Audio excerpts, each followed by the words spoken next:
in her song Greatest Love of All. She said, "I believe children are the future. Teach them well and let them lead the way."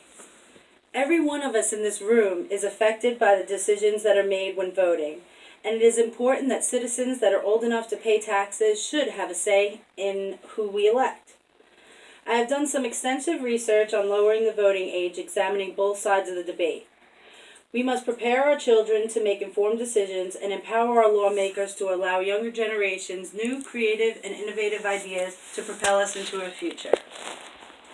It is important to understand that as history has progressed, changes have been made to support the younger generation's ability to vote. In the 26th Amendment, changing the legal voting age from 21 to 18 was signed in law by President Nixon in 1971. During the Vietnam War, young people felt discriminated against because they were called in to fight a war and were not given the right to vote. They were often used the phrase, "old enough to fight, old enough to vote" during their protests. In Laura Marr's book, Constitutional Amendments, she mentions that states were no longer allowed to restrict voting rights of any citizens who were 18 or older based on their age. There is nothing in the amendment mentioning that the states can't lower the voting age.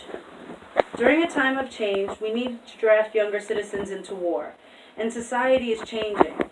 We need to change with it. Society has leapt into the digital age with the use of technology, and information can be accessed through the use of the internet and social media. There has also been improvements in our educational system to support technology and the access of information. With these new technological changes and improvements in education, we should consider allowing younger citizens to have the opportunity to vote to make changes for their future. Teens are becoming more interested in politics and issues that pertain to them because of civic education has been expanded to lower grades and is more in depth. Lowering the voting age will have some positive effects, and one of those effects is increased voter turnout. We currently struggle with getting people to vote. Summarizing George Wallace in his article Voter Turnout at a 20-Year Low, the voter turnout was at its lowest since 1996 at 55% in 2016. Lowering the voting age to 16 would increase the number of people to vote. Eva Zeglavadis, who wrote Voting at 16, Youth Suffrage is Up for Debate, studied the scientific evidence of the results of lowering the voting age in Austria and Norway. She said, "The consistent finding is that 16 and 17-year-olds have a higher turnout rate than first-time voters do. The results so far are rather encouraging for the supporters of lowering the voting age. Scholars claim that lowering the voting age and allowing teenagers to vote while they're still in school and living in stable environments at home will instill the importance of vote and allow them to create that habit. Young people will develop positive habits with the help of their parents and their stable environment, and their votes can be used to improve the future because their ideas are new and innovative. Citizens of 16 years of age, they should vote, and they should have a say on the issues that directly affect them, because they are responsible. They have been given responsibilities that are instilled upon them when they turn 16. They can drive, work, pay taxes, and they can even be tried in the court of the law. At 16 years old, teenagers are given the responsibility to be behind the wheel of a car, and we trust them to make the right decisions. Parents are responsible for teaching their children how to drive. If parents can be responsible for teaching them how to drive, it would be safe to say that parents could also teach their teens about the democratic process and how voting can affect change. The naysayers would argue that they are immature and they would just go along with their parents' views or those views of their friends. I don't think that any teen that has an interest in politics and making a difference would choose to make decisions that would benefit them and their views, because what would be the point if they didn't? The teens who lack maturity are often uninterested in politics, and they most likely wouldn't even vote at all. Lowering the voting age simply gives those who are interested in making a change the opportunity to vote if they choose to do so. When teens turn 16, they are allowed to work and pay taxes to the government. They are old enough to contribute financially to the government they should be old enough to vote and participate in the democratic process that our country is so proud of. Everyone is expected to follow the law, and this is no different from a 16-year-old. If a 16-year-old can be seen if a 16-year-old can be seen as an adult in the eyes of the court, it would be safe to assume that the government would be able to see them as an adult when it comes to voting.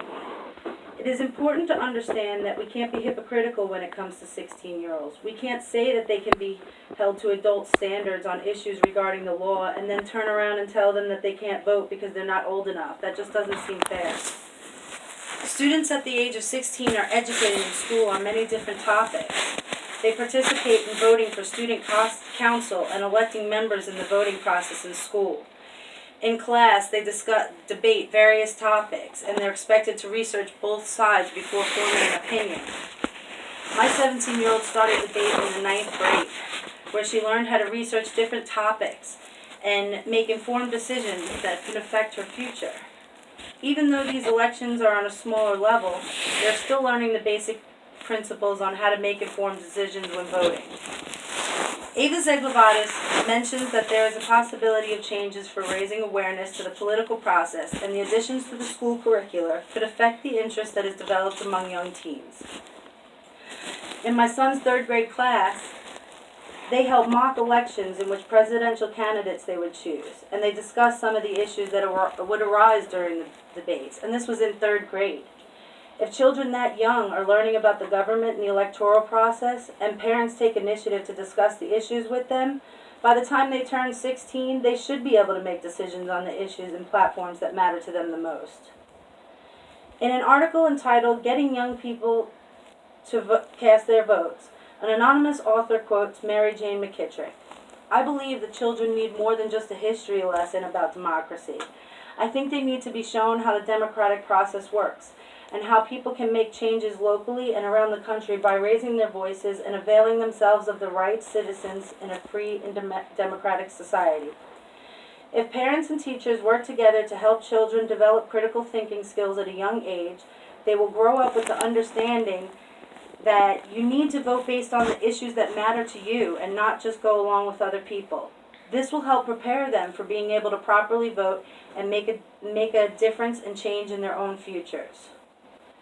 History has already proven that it grows with changes and that are occurring in society, as we saw when the voting age was changed in 1971, and is consistently changed due to the increase of technology and improved education. At 16 years old, teens are granted certain rights and responsibilities. Parents and educators must take the initiative to educate their children on how to make informed political decisions so they can make decisions that will help them make changes for their own future. And we must join the efforts to helping pass laws that will allow 16-year-olds the option to vote. In the words of Whitney Houston, teach them well and let them lead the way. Thank you. It was 8 minutes.